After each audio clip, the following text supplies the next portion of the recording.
Sarina akan fokus kepada retail management maupun juga sebagai retail store. Sarina membantu mengimport produk tertentu, kemudian itu yang nanti perlahan-lahan akan.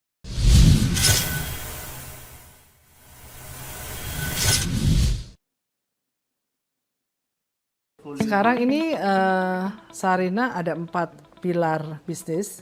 Yang pertama retail, kedua itu trading ya, ekspor import. Yang ketiga itu properti karena punya aset-aset properti. Nah, kemudian yang keempat itu kita sebagai retail management. Jadi kita mengelola retailnya orang lain gitu.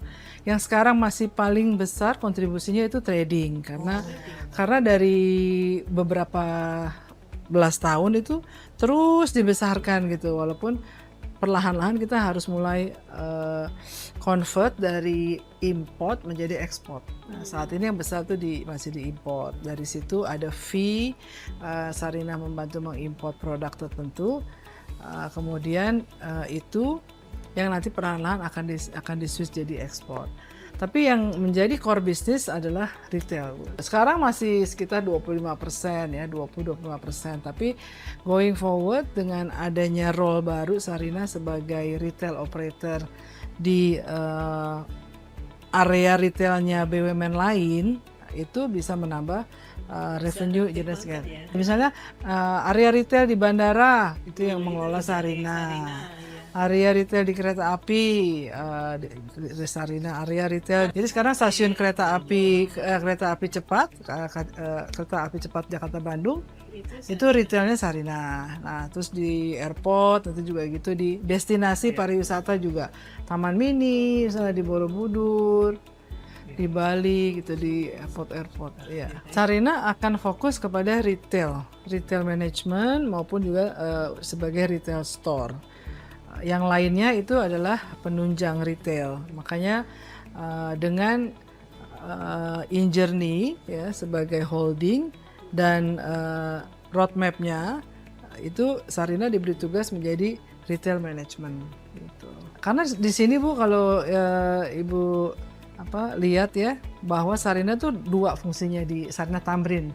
Sebagai retail store, ada department store itu punya Sarina yang mengelola. Ada Sarina Mall, di mana tenan-tenan itu nyewa sama Sarina. Makanya kita kakinya dua, sebagai landlord sama sebagai retailer. Jadi itu yang akan dibesarkan. Sebagai retailer, Sarina nanti akan buka toko Sarina yang lain. Sebagai landlord, kita akan mengelola retail area di lokasinya milik orang lain. Kita mulai dengan BUMN, aset-aset BUMN dulu. Misalnya kantor pos, dia banyak ya, itu bisa dikerjasamakan. Kalau retail, kami masih berfokus di produk lokal dan UMKM untuk retail store-nya ya. Tapi sebagai landlord itu kita bisa mix dengan produk-produk lain, tidak kaku untuk produk lokal. Misalnya kayak di airport, kan nggak mungkin semua isinya produk lokal, pasti tentu perlu ada Chanel kosmetik, perlu ada tas Tumi gitu, itu memungkinkan. Tapi yang pasti Sarina akan menjadi ekosistem retail management yang menunjang program tourism.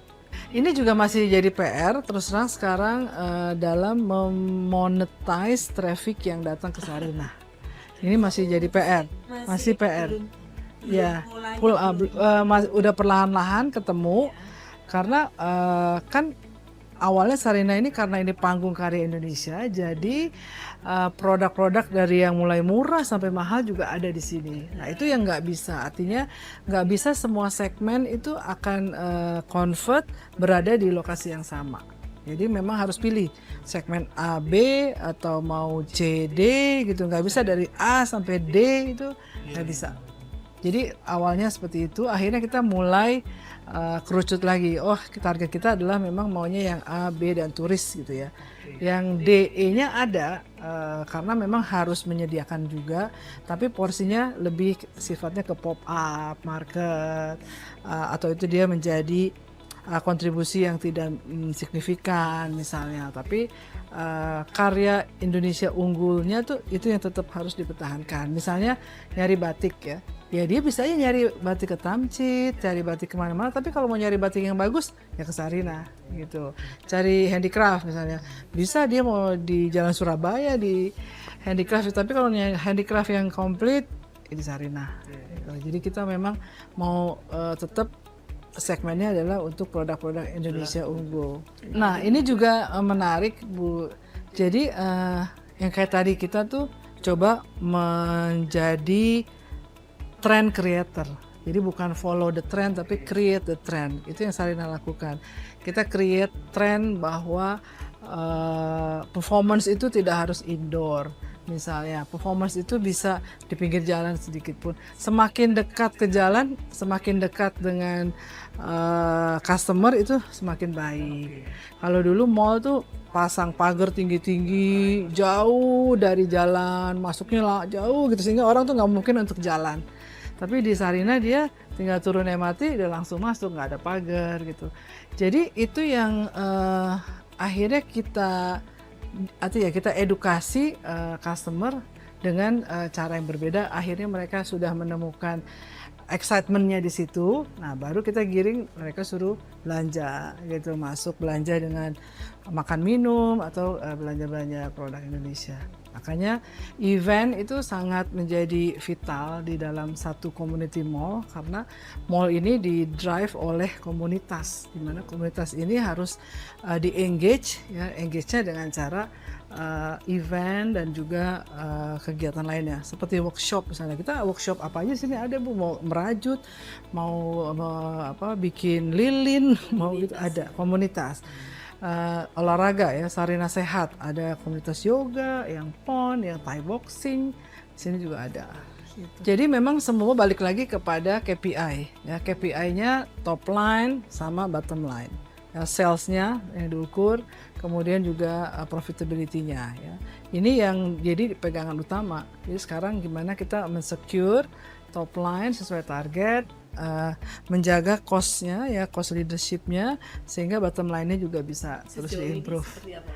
Kalau bicara angka P&L, Sarinah masih negatif karena ada transformasi yang menggunakan financing sendiri sehingga itu masih menjadi liability.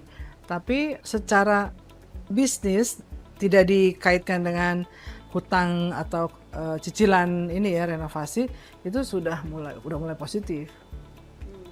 Misalnya kita lihat toko di sini ya, toko Tamrin itu dia sudah positif secara EBITDA. Tapi kalau kita bicara sampai profit and loss karena ada unsur bunga, ada unsur cicilan.